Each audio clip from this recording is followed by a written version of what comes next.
Hey, everybody, this is Kenny. Welcome back to the Leading from the Middle podcast. This is the podcast for middle managers who want to develop themselves, develop their teams, and improve their results. I got to speak with author, speaker, thinker, ex-executive, but current communications coach Jay Williams. And we got into a lot of things such as having conversations, such as can a leader be a friend to someone? So much more that we talked about. You don't want to miss this. Let's get at it. Hey there, everybody. Welcome back to another edition of the Leading from the Middle podcast. This is the podcast for middle managers who want to develop themselves, develop their teams, and improve their results. I have got someone that is going to help you do all of that today. And I cannot wait to get to this special guest that I have today. I'm going to jump right in. It's happy 2023. So I want to welcome in author, speaker, thinker, ex-executive, but current communications coach, Jay Williams, to the podcast. Jay, welcome, welcome, welcome. It is great to have you here. Hi, it's great to be here, and it sounds like I'm the first. Yeah. Good as well. You are the first of this year. Thank you. Yeah, absolutely. And I'm going to ask you about 2023 in just a bit, because I, as doing some research with you, watching some of your stuff, you have some great thoughts on thinking ahead. I had this first question, though, kind of down my list, but I'm going to ask it first because I really, as I look at the things I really want to ask you, this is one of those things that I see a lot of my audience, right? Retail managers, restaurant managers, call center leaders struggle with a lot. And that is, does a leader need to be a friend of their people? What are some of your thoughts on that? Well, Kenny, here's my first question. And for anybody who's listening, if you answer it as we go, or if you and I were chatting and give me two qualities of a great friend, what would they be, Kenny? Just two qualities of a great friend. Trust, loyalty, being there. Yeah. What are two qualities of a great leader? Wow. Trust, loyalty, being there. Yeah. So that's my point. Not to oversimplify it, is I think the qualities that exist in a great leader mirror that of a good friend. And I think as you look at business today, we've intentionally or unintentionally separated humanity from business. But I think what we're seeing more and more of is this integration, and even the vocabulary changed. I mean, when you talk about trust, I mean, Stephen Covey probably did a lot of the heavy lifting about 16, 17 years ago with integrating that word. And I was working with an organization, a senior executive said, Jay, can you give me another word for trust? They said, tell me about that. He said, I use that in my personal life, but not in my professional life. Wow. Very interesting. And then you look at empathy, which is, they're saying it's the number one, I'm going to call it a skill because someone may not have it, but you can learn the attributes of it that leaders need. So now the vocabulary of leadership is trust and empathy. And then you have Marcus Buckingham, who just wrote a book, Love and Work. So all of a sudden, 20 years ago, trust, empathy, love weren't part of the vocabulary. But I think what you're seeing is that what people want in their work life is what they love in their personal life with that human interaction. And so for companies now and organizations, that attrition and attraction, both clients and employees are the most important thing. And I think with the evolution of what's gone over the last 30 months and people are isolated, but you looking for human engagement. So I say all that to say that a leader, I think, will be able to get people to follow and to connect with people and retain them if they can connect at a human level. And so I'd offer this one caveat, is that you can be friendly without being a friend. And so that's the caveat where I go a little bit deeper when I say that, is as a leader, I think you can be friendly without being a friends. So I'll pause there. How well did I answer that question? Oh, that was spectacular. And I think it's dead on. I want to just go a little bit further because I I see so many leaders struggle with this, and it's usually not this because you're hitting a really great middle ground there and really talking about some terrific qualities of a great leader, right? Trust, loyalty, all of those things. And I think you're hitting a great sweet spot that I see a lot of leaders miss. They either go on one opposite end where they feel like, hey, I got to be your friend, therefore, hey, we can hang out tonight. We can go drink with each other. Or I've seen the opposite where there's no way we're not friends. Let's keep that line clear. And you're hitting that sweet spot. So how do you get, especially those new leaders, right, that are of the same age group even, how do you get them there to hit that really sweet spot that you just talked about? What would be some practical things that they can do where they feel comfortable in their own skin, hitting kind of that middle ground that you just talked about? You make it sound so easy, Teddy. Yeah, I it's don't have not. an easy answer Yeah. for it. Yeah. And for the listeners, here's where everything starts is you having clarity on what your values are. So if I can make an overarching statement, I've seen people be able to interact as a leader and as a friend and as a quote unquote boss because they're who they are authentically 100% of the time. So I would tell you in my roles in leadership, I had no problem going out with people because the Jay at work was the same guy socially. I mean, ethically and morally, it didn't differentiate. The humor I used at work or at church or with my family, it's the same thing. And so for a young leader or a young individual, when we say leader and manager, part of it you could lead and manage from anywhere, but for your roles within an organization, the sooner you can gain clarity on who you are and what you believe in, what you stand for, I think it makes this transition easier, Kenny. And I've seen young people, quite young, I mean, it's 15, 16, 17 years old, they have this acute awareness of what's right and wrong and what their morals and values are. And they're comfortable in any environment. Now, I will share with you, probably couldn't articulate my own values until like my early 40s. So if you're listening and you don't know, you're not alone. You're not. I mean, the very thing that defines, what's right and wrong in our relationships, a lot of us can articulate. So I'd encourage you to go through that process of understanding it. I think it makes it easier for you. If somebody was asking me, I would say, here's what I encourage you to do is maybe you do have a division in the beginning until you can articulate and gain clarity and confidence in who you are, because there are some things that happen in a social setting that could dilute the trust they have with you as a leader. Yes. Yes. Yeah. So for a young leader that doesn't have that, I would encourage them. Now, that being said, I think that you can show empathy and I think you can be trustworthy and I think you can be friendly without being a friend per se. So if you want me to drill down a little bit more, I will. It's a great question. It's just, it doesn't have a one sentence response to it. Yeah. I think your response was outstanding. And I think it's such practical, great advice, building yourself, knowing what you stand for, what do you want to be known for and what are you standing for? And I think you're right. I'm with you. I'm sure I didn't know what I really stood for until, maybe my late 30s, early 40s as well. But I had an idea, in my early 20s, and it probably changed a lot more than it does now, but Yeah. no, I thought that was great. It's such great advice that I've just seen so many leaders struggle with. I thought that was outstanding.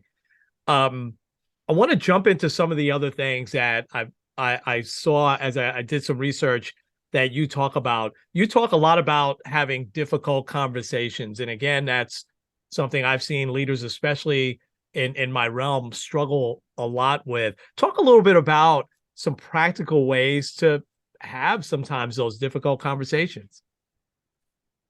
I think the first step is to reframe your thinking about the conversation. I mean, the goal is really to turn everything into a conversation. That's this open, honest, on-time communication. Mm. And so easier said than done. That being said, though, I've heard people, I worked in the South and they used to have this term, we need to have a come to Jesus talk. But that wasn't a good conversation, right? Yes. But it set everything in motion, the thinking. It's going to be difficult. There's going to be conflict. And I believe, and there's training and learning involved, that everything could just be a conversation. And so let me just preface it with that, is that shifting your thinking is a conversation, particularly communication. And so if I shift your thinking there from it being confrontational and, conversation to just communication, the most effective communicators communicate from the other person's perspective. So if you're asking for some tactical advice, and if you're new to management or in the middle, what will serve you well, whether you're managing up, over, or down, is to gain the perspective of the other person first, because you can't shift it or know if you need to shift it until you first understand it. And I'd say if there's an approach I see more often than not, is that people want to go into the conversation talking and sharing what my thinking, my perspective is. And I think the opportunity is, instead of starting off with a statement, is a question to gain understanding and perspective. And so, I think from a societal standpoint, this wouldn't be news to anyone, is that we have some things that we ideally like to be conversations that turned into confrontations. So whether it's around race or identity choice or the vaccine or politics, and if you notice that you just look at those things from a distance, the conversations generally start off with the person telling their perspective, not even seeking to understand. So I think we're off to a flying stop. So for anyone who's listening, if there is a conversation, I think if you're a young manager, maybe somebody's not showing up to work on time. Like, I'm thinking of a common scenario, and you think, we got to have this come to Jesus talk with this person, right? We got to write them up. So you see the thinking leads to an emotion of maybe anger and resentment, and the behavior is maybe a stern look on your face, right? When really, getting the person in and ask them, what is your understanding of our attendance, and what is your understanding of your schedule, and what's your perspective of how well you're keeping up to the agreement, that not expectation, but the agreement we had in place, and what do you think my perspective is on that, and based on our conversation to this point, what would you do differently going forward to be here on time? Mm-hmm. Those skills with asking questions and gaining perspective, my experience has been help to diffuse what generally is a confrontation and turn it into a conversation. So that was a long-winded response. No. You're asking a great question. I tried to take a 4-hour workshop and shrink it down into 4 paragraphs. No, that was not long-winded at all. And you hit on a couple of really important things there with getting the other person's perspective. So you're talking a lot about agility. And I know I get a lot of leaders that always ask me, hey, should I get one leadership style and stay with it? And I tell them no, because you've gotta, it's just going to depend on your people to what your style is going to be. And you really hit on that. And I love that conversation of lateness, man. That's probably the most common, unfortunately, especially in the industries that I served. And typically that'll start off with, hey, why are you late? And then forget it. It's all downhill from there. No, that was fantastic. On that vein, you have something on your site that talks a little bit about acknowledging question versus defend and explain. I kind of have an idea where you're going, but let the audience know what do you mean by that? I think this is going to be an outstanding perspective that you're going to have here. Well, I'm excited. I don't know if this is a visual or just audio podcast. We could do both. Yeah, it doesn't matter. Okay. We can do both. Yeah. So if you hear a smile in my voice, before I jump in, you mentioned something that I think is an opportunity for leaders. So if you don't mind me going back, you said people ask, why are you late? And there's some neuroscience behind what I'm going to share with you. When you ask a why question, first of all, it puts people on the defensive. So why are you late? Why didn't you make your numbers, right? Why aren't you dressed according to the dress code? It puts people in this defend and explain mode. So that's the segue to what we're going to talk about. And if you're listening, you're going, well, if the topic is them being late and I don't ask why are you late, what is the alternative? And it's simply a what question. And it's the question that's what would need to happen so that you're on time going forward. And the neuroscience behind it is that why questions take you back in time and are problem focused. And what questions are future-based, solution-based thinking. So I said, in the future, what would need to happen? And the brain can time travel, both back and forward. So if I ask why you're late, you go, wow, I got home last night and I fell asleep. And you guys can relate to this. And then when I woke up, my phone was dead and I had to charge it. And you're like, oh my God, this is not what I was looking for information. But you as the leader asked that question and they answered it. So going back to that, if you want to trade something out, why are you late? What would need to happen going forward? So part of avoiding why, and by the way, why has its place? If you're a counselor, if you're diagnosing and you're a therapist, it does have its place. So when I say that, please don't misunderstand. I'm just saying as a leader or a manager, your role is not a counselor. It may be a coach, it may be somewhat of a cheerleader, in some capacity, a consultant, some of those things, but it's not a counselor. So that being said, defending and explaining versus acknowledging and questioning is, we as human beings, part of self-preservation, earliest man, right? Fight or flight scenario. And so we constantly are looking to defend ourselves, and primarily the emotional brain, it's not the rational brain. Because when you ask me why I'm late, it's not a life or death situation. However, the emotional brain, it's a part of the brain that hasn't evolved over time. It really evolved. The primary evolution came based off of one emotion, which was fear, right? The brain saw saber-tooth tiger and went, right? I'm either going to fight this thing or I'm going to run from it. We learn later on there's a third one, which is freeze, so fight, flight, or freeze. So in any event, I would encourage people, when people come to you as a leader, that you model the behavior you want. So this is it's a recent example, but someone said, one of their people said to them, you're a poor leader. Their response was, I'm not a bad leader. You should have seen the leader that I worked for, right? They defended and explained. Yes. Well, the employee said, well, you should have seen the leader I used to work for. They were my favorite leader ever. So the brain has this mirror neuron. This manager defended and explained, their employee defended and explained. The alternative to acknowledge the question is simply say, you don't have to validate, but just acknowledge, it sounds like something's missing in my leadership style. Acknowledgement. Not validation, because you may not agree. Question is what would you like to see differently from me? Now, the neuron in the brain, that's the mirror neuron, will now replicate that, right? And now they'll acknowledge and question, but it takes them away from defending and explaining. And so defending and explaining will yield defending and explaining from the person that you're interacting with. Right? Why are you late? Well, there's traffic. And right now the other person goes, I come the same way and I didn't get stuck in traffic. This goes on, right? Yeah. Think about when someone says it's too expensive and you go, well, our products come from Italy. We use this certain water. Right? You hear that. They go, well, I can't afford that. And I'm buying another Italian product. It's like this defending and explaining constant. Yeah. So the alternative, replace it. Acknowledge, not validate. Validate means that you agree. And that's sometimes where we struggle. It's just an acknowledgement, a neutral statement. Sounds like something's missing for you. Say your kid comes to you and goes, you're the worst father ever. You go, I don't know. You should have seen my dad, right?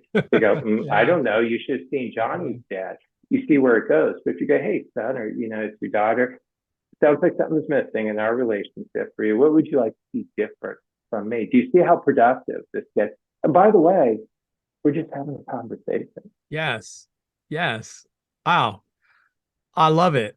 I love it. And I'll add one more thing here that you talk about and that is conversation versus confrontation, which you just kind of explained away. Anything else I need to know on that? Because none of us like confrontation. Maybe there are some people that thrive on that, but most of us don't, right? We avoid that like anything. But you keep coming back to saying the word conversation. I love that. And so just give us your take on why that is so much more productive than a confrontation.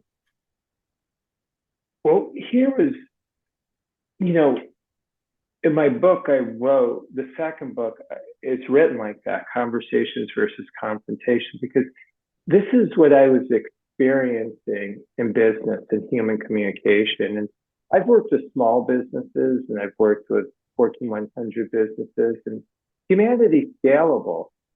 You know what I mean? Like what the Yes. entrepreneur struggles with, Yes. so does the CEO or the, manager of 4 people or 40 people. They struggle with the same thing. And so in the book, those are the kind of juxtapositions that you see that I talk about. And what I was finding is, to your point, is that there's the exception. I'm sure we can all think of the people who enjoy confrontation. They could start a fight in an empty room. We all know that person. However, most people are confrontation adverse. What I saw the disconnect is that they didn't have the skills or the comfort or the confidence to have a conversation.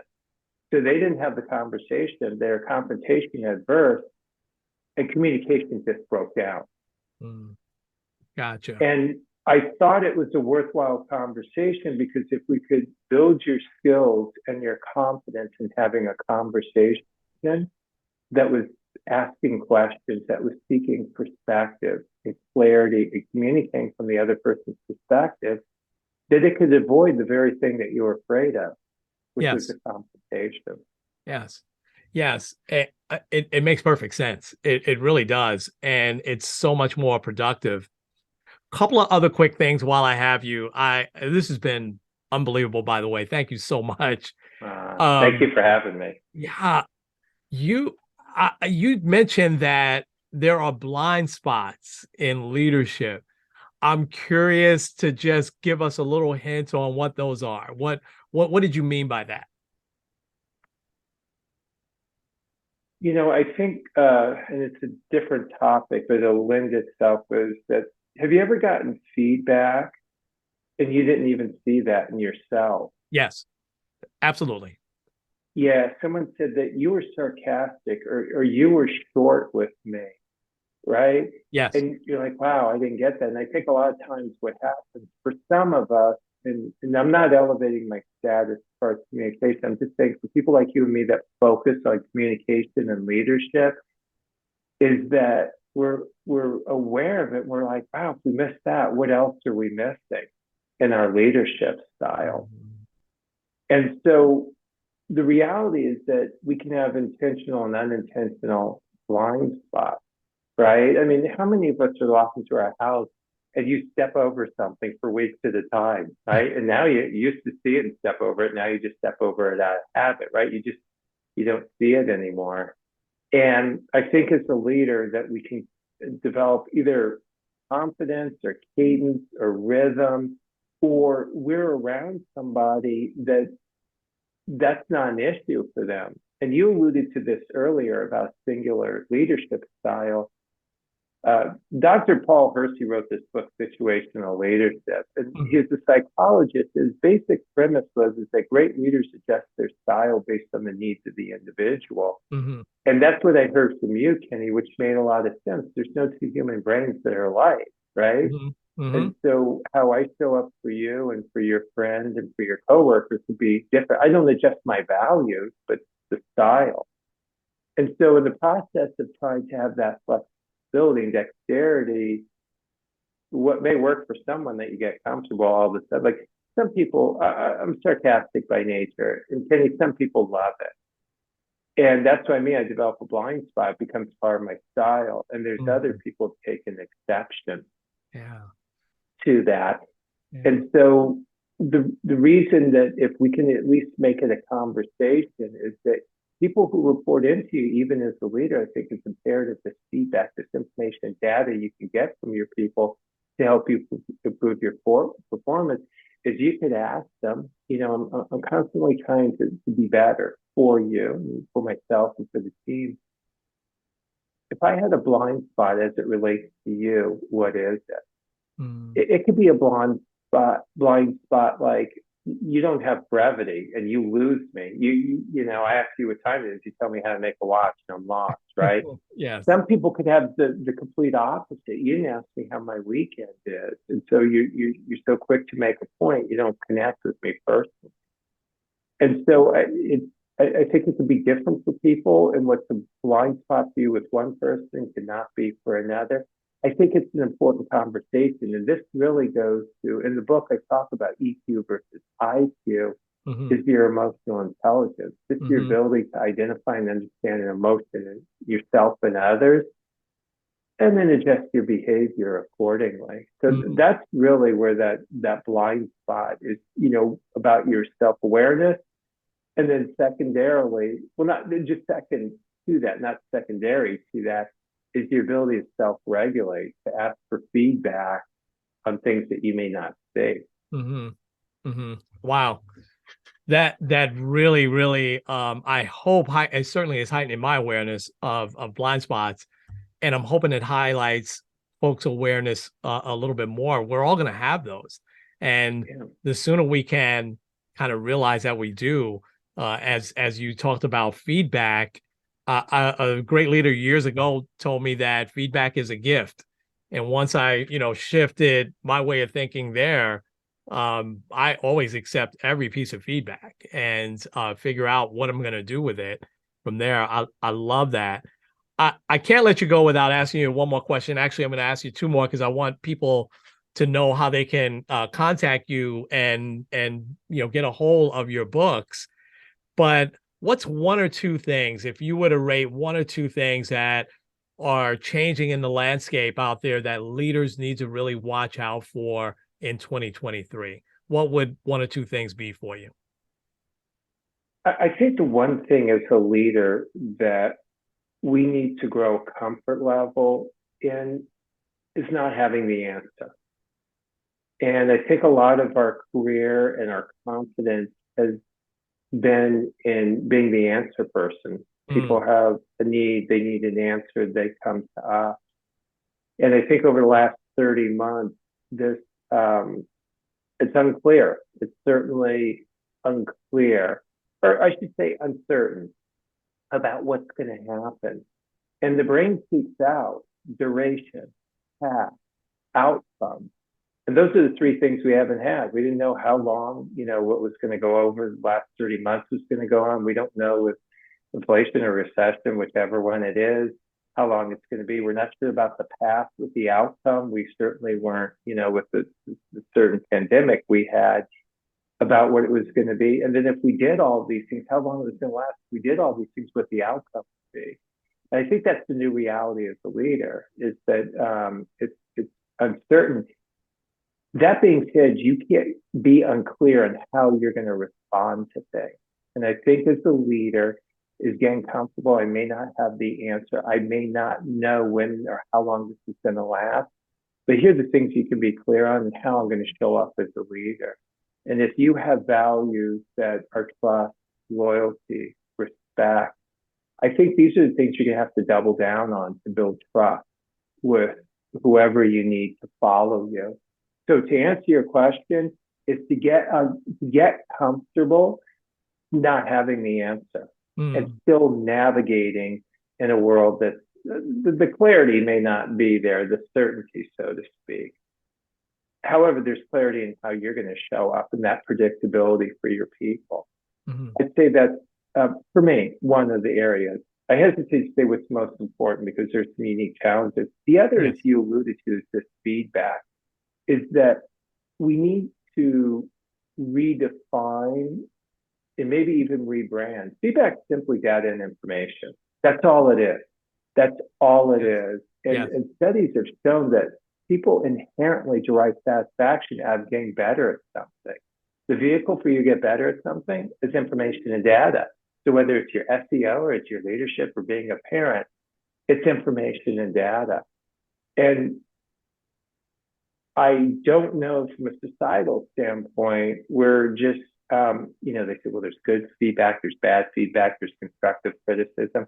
It's all information and data. But I think where we're past is how we interpret that data and what we do with it. And so I'll share with the audience. I was fired from a client 3 months ago, which is probably not what you want to hear from your guest. I don't No, know no, that that's great. Yeah. So the reason that they fired me, I said, oh, tell me a little bit more. And they said, well, our time together feels like therapy.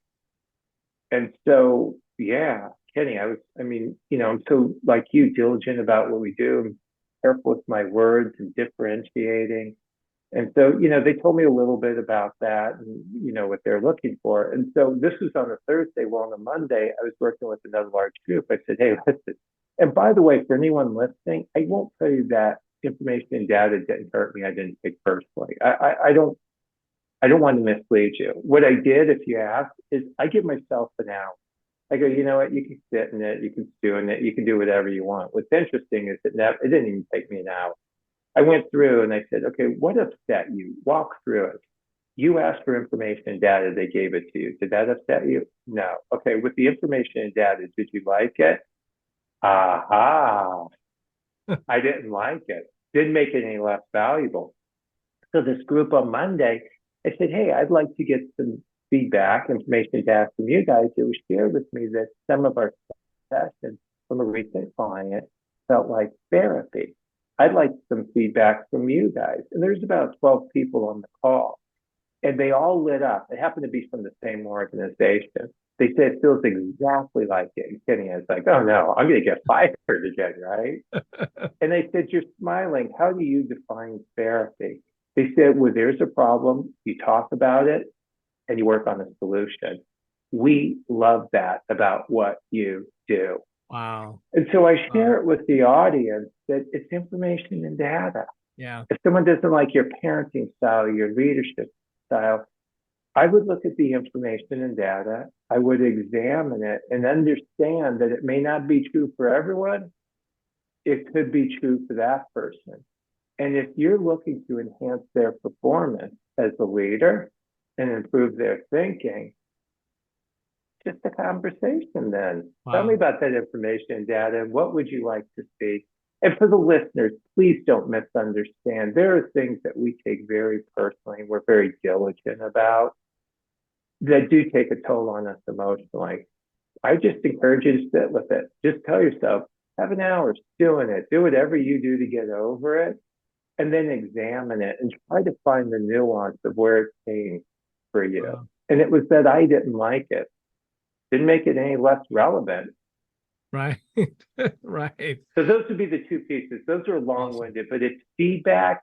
Get comfortable saying, I don't have that answer for you, but here's what I do know. Here's how we will respond to that. So get comfortable with the uncertainty of the future and solicit feedback early and often from everybody. Yeah. Wow. That is so awesome. I have to say, man, I'm a better leader in this half hour I've spent with you. And I know that that's going to be the same for folks that'll watch this. Jay, this was just absolutely outstanding. Thank you so much. Before you go, and I'll make sure I put it in when we post this. But how can people get in touch with you? The easiest way is if you go to jaywilliamsco.com. So it's JAYWILLIAMSCO.com.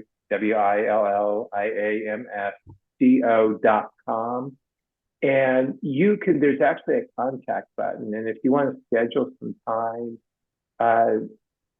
this conversation, that's all I would tell you. There's not a cost associated to it, but I would love for people to connect. I have a tab on there as well that's a Q&A. And so I invite leaders in your audience. And there's several examples on there now, and I'll respond in video of a challenge you're having, and I'll respond to it in video or respond to you and post it there. I certainly wouldn't mention your name. So if there's a question or a challenge you're having, please, I invite you to do that. I'm on LinkedIn and TikTok. It's Jay Williams Co. as well. Okay. And I don't have anything to sell you. Sorry about that. Oh, it's okay. But yeah. I saw the video tab. I think that's such a great personal touch. And Jay, I want to say this last thing. I love everything that you talk about. It comes back to what you said in the beginning, which is have a conversation. And I just love that. Everything that all this great advice is probably 10 or 12 real specific things that you talked about. And it all came back to just have a conversation. It's awesome. I hope to connect with you again real soon. I'd be disappointed if we don't, my friend. Okay. Thank you All right. for trusting me with your audience. No, thank you, Jay. Folks, this has been the Leading from the Middle podcast with Kenny and with Jay. Jay, thank you again, and Happy New Year, but it won't be another year when I talk to you, I promise. I'm looking forward to it. Thanks. All right, thank you.